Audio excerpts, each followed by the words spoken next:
Does it ever happen to you that pretty much everything goes wrong, that things get progressively worse, that it seems that one disaster strikes after the other? There's a story just like this in Chinese Buddhist texts. It is told by a nun explaining the reasons which led to her becoming a nun. She suffers a series of tragic, even gruesome accidents, in the course of which she loses everyone she loves, and in the end she nearly goes mad herself.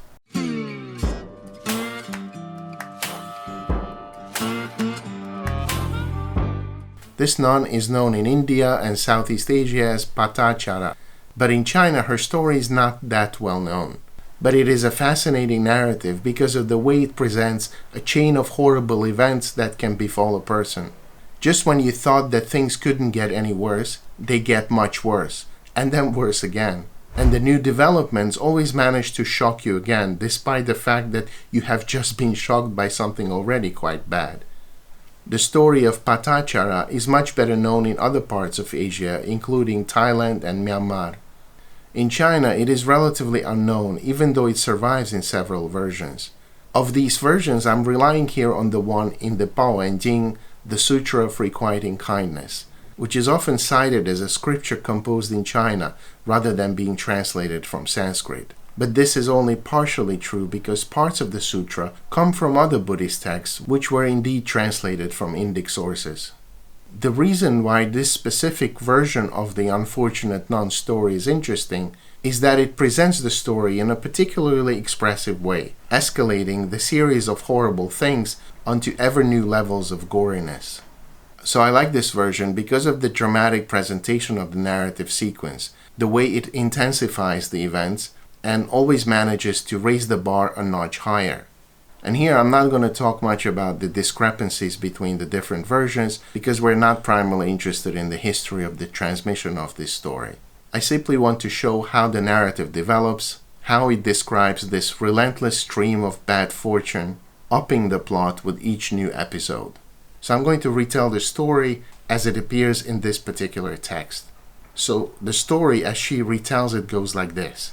Before she became a nun, she was living in the kingdom of Shravasti, and her parents married her off to a person who came from the north. And whenever she became pregnant, they would travel north to her husband's family. And she had given birth already to 2 sons, and when she became pregnant again, once again they left north and traveled to her in-laws' place. So as they traveled, they came across a flooded river which they couldn't cross.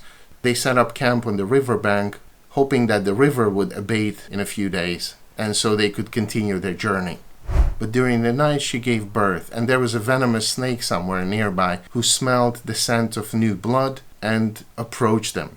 And as it was coming towards them, it passed the place where her husband and her servants slept, and it bit her husband and the servants, and even though she cried out, "Watch out, the snake is coming," it was too late, and they all died. And the snake also bit all their animals, so pretty much everybody died.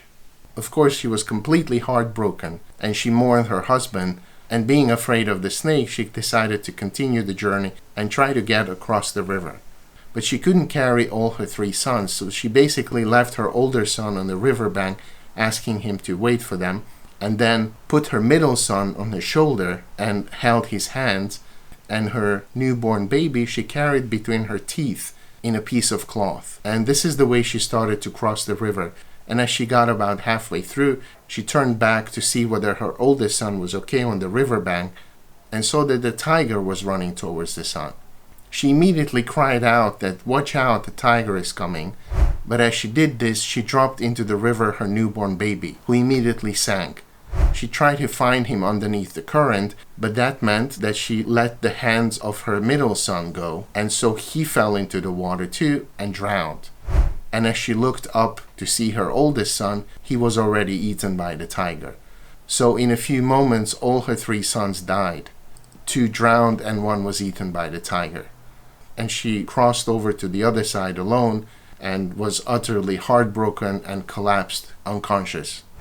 When she came to her senses, a group of travelers arrived, and there was one older man who knew her parents. And as he recognized her, he told her the tragic news that her house back home burned down and both of her parents died in the fire. Again, she was devastated and fell on the ground conscienceless.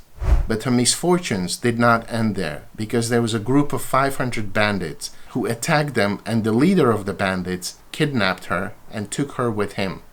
And being the wife of the chief bandit meant that sometimes she had to open the door when they were escaping. She had to let in the bandits immediately so they wouldn't be caught. And so it happens that there was this kind of emergency, and the chief bandit was banging the door demanding to be let in. But at that very moment she was giving birth to a new baby, and so she couldn't go to the door. And so the chief bandit thought that she wanted to harm him. So he climbed in through the wall and confronted her. And she said, well, I was giving birth, I couldn't go there. And he was completely enraged, and he commanded her to kill her child.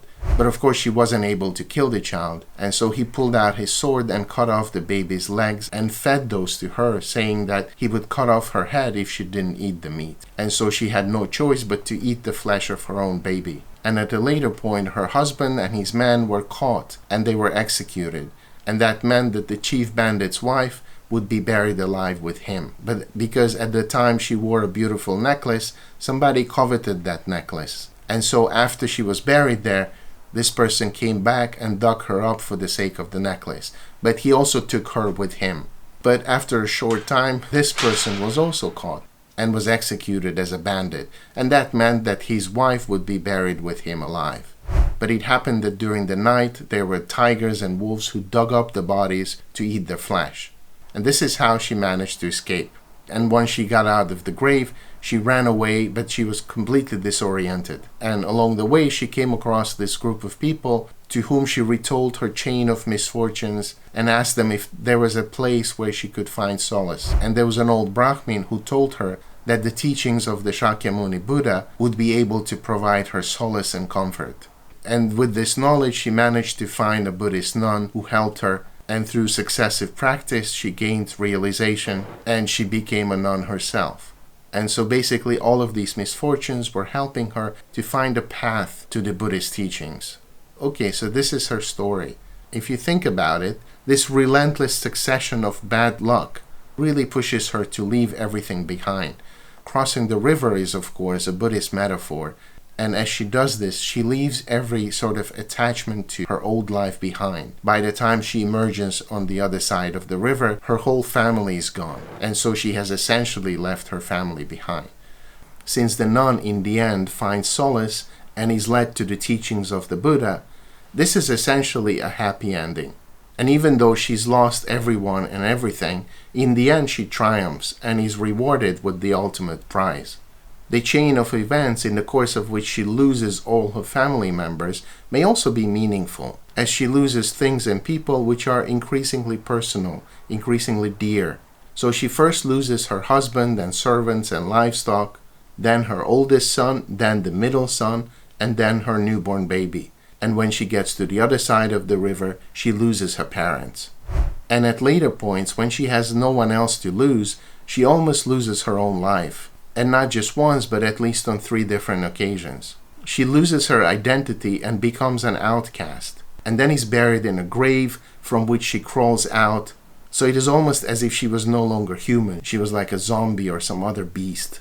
In other versions of the story, there is great emphasis in how she almost loses her mind, wandering from one place to the other, sometimes stark naked. So in the narrative, I think there might be this progression in that her losses are becoming more painful, more visceral, stripping off one layer after the other until she has nothing left. And at the end of all these calamities is when she discovers the teachings of the Buddha. So in a sense, all these things that happen to her lead her to this final destination. The motif of a protagonist going through a series of horrible events is of course not unique. We know this from many other stories worldwide. In her story, among the most conspicuous episodes is when she crosses the river and loses all her children. Specifically, this motif is also seen in some Christian narratives. For example, we see a very similar episode in the story of Saint Eustace, who was a Roman general under the reign of Emperor Trajan. After seeing a vision of Jesus Christ appearing between the antlers of a stag, Saint Eustace, or Placidus as he was first known, converts to Christianity, but then suffers a series of calamities that deprive him of all his wealth and family members. So in the course of his misfortunes, a barbarian takes his wife from him and then when he's crossing the river, he loses both of his sons. And this happens in a very similar way. So he comes across a raging river without a bridge, and so he cannot carry both of his sons through. He takes one son and carries him on to the other side, and then turns back, fords the river for the other son. But as he's in the middle of the river, he notices that a lion attacks and carries off one of his sons into the wilderness. He's of course devastated, but then he looks back at the other son and sees that a wolf carries away that child. So in this way he loses his entire family, and of course he's utterly heartbroken. Although this scene involves only 2 sons, this is also the case for some Southeast Asian versions of Patacara story. So depending on the version, the similarities might be stronger or weaker. In any case, the similarity of this motive is extremely interesting and deserves to be looked at in more detail. I'm not going to do this here. I just wanted to share the story and the fascinating way in which he presents this series of calamities. I hope it was interesting. Thank you for watching, and see you next time.